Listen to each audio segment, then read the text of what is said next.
YCP అధినేత మాజీ CM YS Jaganmohan Reddy మారుతున్నారా? ఆయనలో మార్పు వస్తుందా? 2024 ఎన్నికల్లో ఘోర పరాజయం తర్వాత వైఎస్ జగన్మోహన్ రెడ్డి ఒక్కసారిగా సైలెంట్ అయిపోయారు.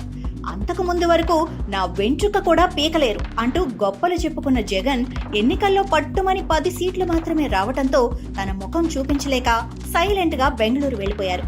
సీఎంగా 5 ఏళ్ల పాటు పదవిలో ఉన్న సమయంలో తాడేపల్లి ప్యాలెస్ కే పరిమితమైన జగన్ ఎన్నికల తర్వాత బెంగళూరు ప్యాలెస్ కు షిఫ్ట్ అయ్యారు.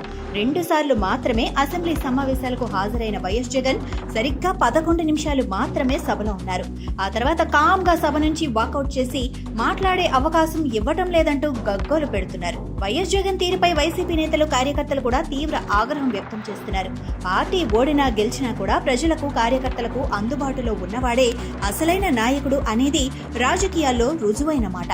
పార్టీ అధికారంలో ఉన్నా లేకున్నా కూడా టీడీపీ అధినేత చంద్రబాబు నిత్యం కార్యకర్తలకు అందుబాటులో ఉంటారు. పార్టీ కేంద్ర కార్యాలయంలో కార్యకర్తల సమస్యలు పరిష్కరించేందుకు ప్రత్యేక సెల్ కూడా ఏర్పాటు చేశారు. అందుకే 4 దశాబ్దాల చరిత్ర కలిగిన టీడీపీకి ఇప్పటికీ స్థిరమైన ఓటు బ్యాంక్ ఉంది. ఎన్ని అవమానాలు ఎదురైనా కార్యకర్తలు మాత్రం ఇప్పటికీ జెండా మోస్తూనే ఉన్నారు. కానీ జగన్ విషయంలో మాత్రం అది జరగలేదు. అధికారంలోకి వచ్చేందుకు ముద్దులు పెట్టిన జగన్ 5 ఏళ్ల పాటు కనీసం పార్టీ ముఖ్య నేతలకు కూడా అపాయింట్మెంట్ ఇవ్వలేదు. దీంతో జగన్ తీరుపై పార్టీ నేతలు కార్యకర్తలే విమర్శలు చేస్తున్నారు. ప్రతిపక్ష నేతగా గుర్తింపు ఇవ్వలేదన్న సాకుతో ఏపీ నుంచి బెంగళూరుకు షిఫ్ట్ అయ్యారు జగన్. అయితే పరిస్థితి ఇలాగే ఉంటే రాబోయే రోజుల్లో పార్టీ మనుగడే కష్టంగా మారుతుందని ముఖ్య నేతలు ఇచ్చిన సలహా మేరకు కొత్త ప్లాన్ వేశారు. గతంలో పాదయాత్ర నిర్వహించిన జగన్ ఇప్పుడు లోకేష్ ప్రజా దర్బార్ తరహాలో ప్రజల నుంచి ఫిర్యాదుల స్వీకరణకు కార్యాచరణ సిద్ధం చేశారు.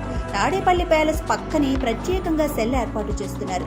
జనం భారీగా వస్తారన్న అంచనాలతో క్యూ లైన్లు ఏర్పాటు చేశారు. అయితే ఈ సెల్లో జగన్ స్వయంగా ఫిర్యాదులు స్వీకరిస్తారా లేక పార్టీ తరపున నేతలే అర్జీలు తీసుకుంటారా అన్న విషయం తెలియాల్సి ఉంది.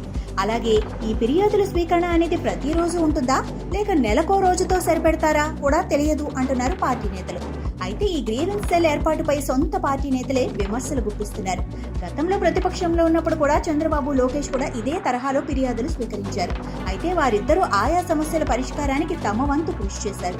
సమస్యలపై అసెంబ్లీలో, మండల్లో ప్రశ్నించారు. ప్రభుత్వాన్ని నిలదీశారు. కానీ జగన్ మాత్రం కనీసం అసెంబ్లీ గేటు కూడా దాటడం లేదు. మరి ప్రజల నుంచి స్వీకరించిన ఫిర్యాదులను ఎలా స్వీకరిస్తారు, ఎక్కడ ప్రస్తావిస్తారు అంటూ సొంత పార్టీ నేతలే ప్రశ్నిస్తున్నారు. మరి వీటన్నిటికీ జవాబు రావాలంటే ముందు వైసీపీ గ్రీవెన్స్ ప్రారంభం అవ్వాలి కదా అనే మాట కూడా వినిపిస్తోంది.